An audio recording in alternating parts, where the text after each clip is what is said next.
I woke up to see a vulture pecking at my body. I angrily pushed it away, but in that instant, I found myself standing on the edge of a bottomless abyss. I called my father's name with everything I had. I remembered when we were hunting in the mountains. A crazed yak charged straight at me and knocked me off the cliff.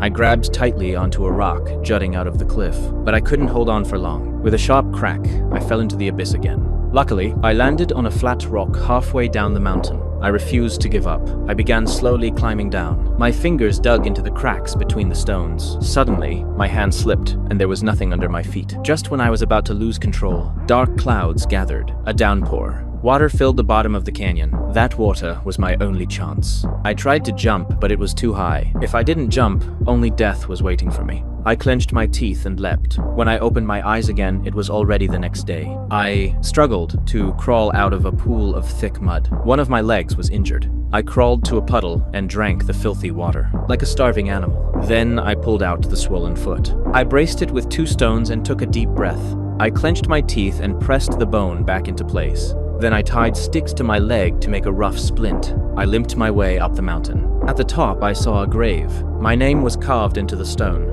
My father thought I had died and led the tribe away. I fell to my knees, completely broken. Suddenly, a wolf's howl echoed through the valley. I looked up and saw a pack of wolves closing in. I dragged my injured leg and ran the other way.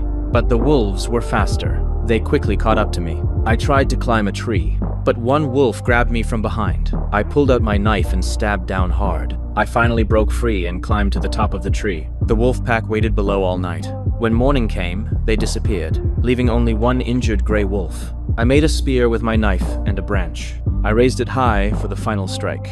The wolf whimpered and begged for mercy. I froze for a moment. In the end, I softened, but I was still afraid it would attack me, so I tied its mouth shut with a rope. I dragged it to the river to clean its wounds. The next morning, the gray wolf had already escaped the rope. It stared at me without blinking. I held up a bowl of water and slowly approached. When it saw I meant no harm, it relaxed. It began drinking big gulps of water. I found some bugs to eat. Even though I was starving, I still shared half with it. But that little food wasn't nearly enough. The next day, I went hunting. I found a rabbit in the grass. I grabbed a stone and smashed it. I made a fire and roasted the rabbit meat. The gray wolf drooled with hunger. I told it if it wanted to eat, it had to behave. It seemed to understand and lowered its head.